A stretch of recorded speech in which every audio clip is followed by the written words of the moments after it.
It begins with silence.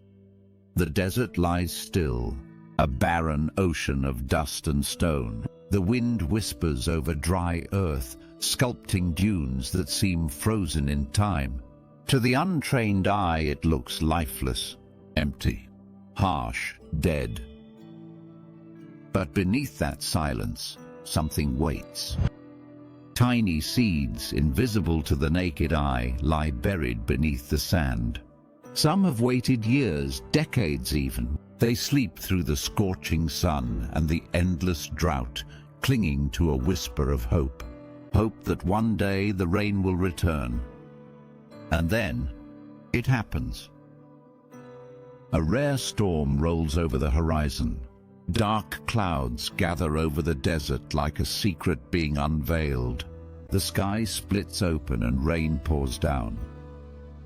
Within hours, everything changes. The parched earth drinks deeply. Seeds awaken. Roots pierce the softened soil. And within days, sometimes overnight, the desert blooms. Carpets of wildflowers stretch across what was once lifeless dust. Blues, purples, yellows, reds, so vibrant it feels like another planet. Life that had been waiting in silence explodes into color, as if the earth itself had been holding its breath for this moment.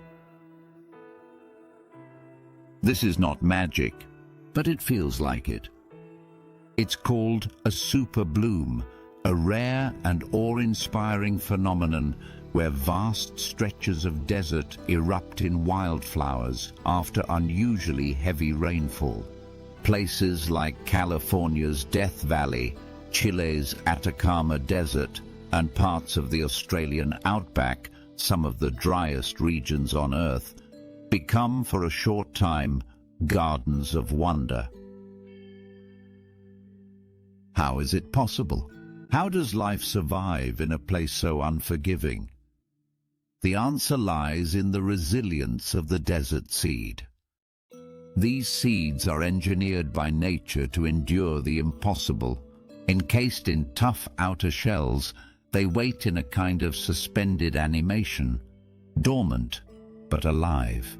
They need just the right trigger, a precise amount of rain, followed by sunlight and temperature. Only then do they dare to wake.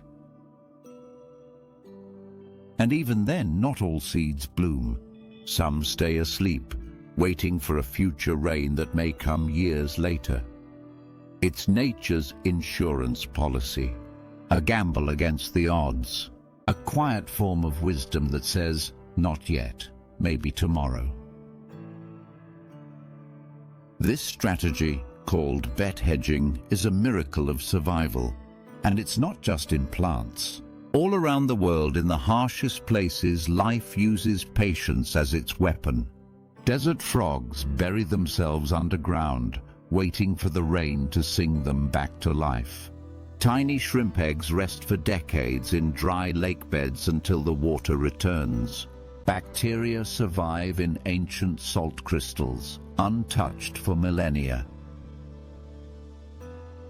In the Atacama Desert, considered the driest place on Earth, superblooms can be so rare that they occur just once every 5 to 7 years.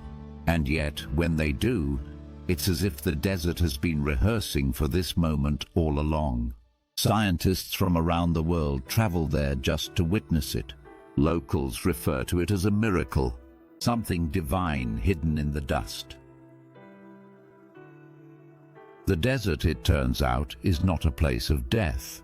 It is a place of preparation, a place where life holds its breath and waits.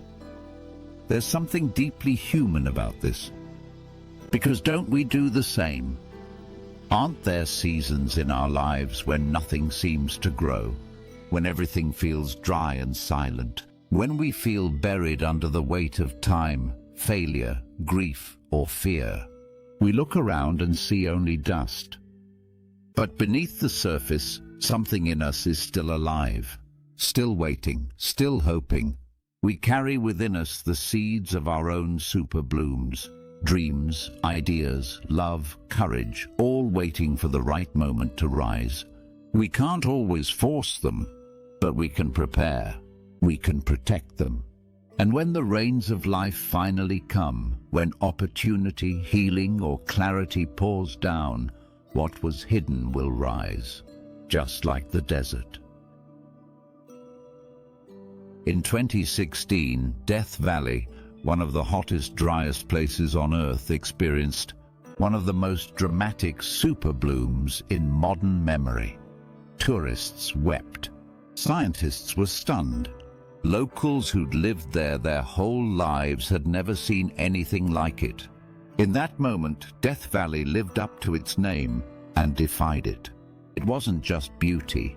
It was something else. A reminder that even the driest places are not without life. That even the longest waits are not in vain.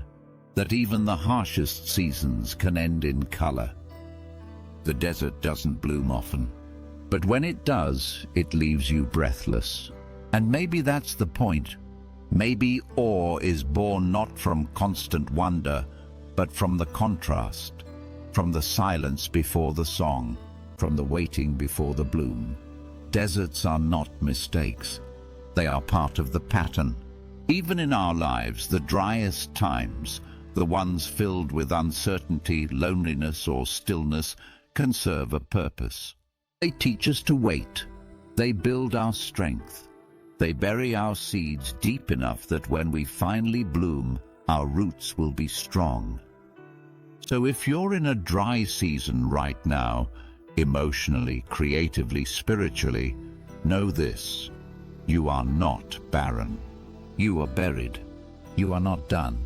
You are dormant. You are not forgotten. You are being prepared. The rain will come, and when it does, the world will be stunned by what rises from you. Some blooms are quiet, some are explosive, but all of them are sacred. Thank you for watching Explore the Bright Side. Like, share, and subscribe if this story moved you. And tell us in the comments, what seed are you still holding? Because one day soon it just might bloom.